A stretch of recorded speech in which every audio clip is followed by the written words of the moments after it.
اگه این 6 تا نشونه عجیبو داری، همین الان باید برای خودت اسفند دود کنی. از بچگی به خاطر رفتار متفاوتی که داشتی همه اطرافیا کوبیدن. پس کل تو هیچکس درکت نکرد. تازه کلی هم بهت انگ و نارو زدن، بعد و بیراه نثارت کردن. اما امروز میخوام بهت ثابت کنم این کارهای عجیب و غریب نه تنها نشونه خل و چل بودنت نیست، بلکه دلایلی از این که نشون میده شما انسان بسیار باهوش و خفنی هستید. اصلا اگه ازت درست حمایت میشد الان جای ایلان ماسک و جف بزوس بگی و ما هم مریدات بودیم. حالا به خدا پس خودتو دست کم نگیر و یه ماچ تو آینه واسه صورت ماهت بفرست و بعدش بشینیم ویدیو رو تا آخر ببین تا بفهم. اصلا همین بددهنی و بیادبی نشونه هوش و ذکاوت بالای شماست دوست عزیز، وگرنه یه آدم عادی که نمیتونه اینقدر خلاقانه فحش بده و توی چشم به هم زدن طرف مقابل رو با خاک یکسان کنه، طوری که دیگه نتونه قدم از قدم برداره. اینا رو من نمیگم، دانشمندا میگن، علم میگه ثابت شده. زبانشناسا اعتقاد دارن که فحش دادن خلاقانه و داشتن دایره لغات بالا در ناسزا گفتن دقیقاً نشونه هوش زبانی بالاست و نباید ازش ساده بگذری. سال 2014 دو تا روانشناس تو کالج ماریست نیویورک یه مطالعه معروف انجام دادن و از 43 نفر زن و مرد خواستن که توی دقیقه هر چند تا فحشی که بلدن بگن.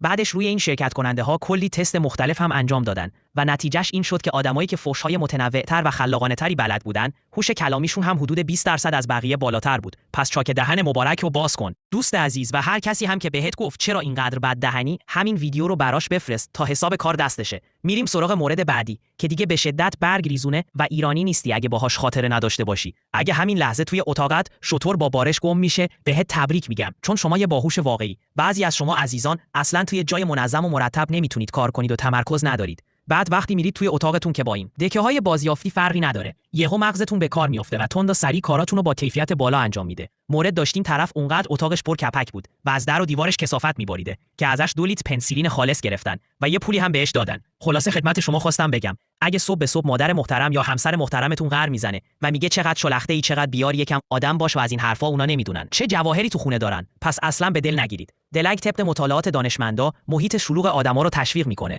تا به جای داشتن ایده‌های معمولی، ایده‌های جسورانه و متفاوت بسازن. حتی آلبرت انیشتین به عنوان یه نابغه معروف از میز شلختش دفاع میکرد و میگفت اگه میز به هم ریخته نشونه ذهن شلخته است. پس میز خالی نشونه چی میتونه باشه؟ ذهن خالی یعنی آدم کیف میکنه. از این حرفا میشنوم باید قاب گرفت زد به دیوار. میدونم تا اینجای کار بد جوری محو اطلاعات ارزشمند این ویدیو شدی و یادت رفته لایک کنی. پس برای دیدن ادامه ویدیو اون انگشت مبارک رو یه تکون بده و لایک کن. اگه شب تا صبح بیداری و صبح تا شب خوابی، شما یه جغد نیستی ها، فردی هستی با هوش بالاتر از بقیه. میدونم خیلی وقتا مامی جون که نصف شب میخواد بره دستشویی، با مشت به در اتاق میکوبه و میگه سرتو از تو گوشی در بیار، چقدر داری اون تو ول میخوری. هم خواب شب رو به خودشون حروم میکردن و واسه آیندهشون در تلاش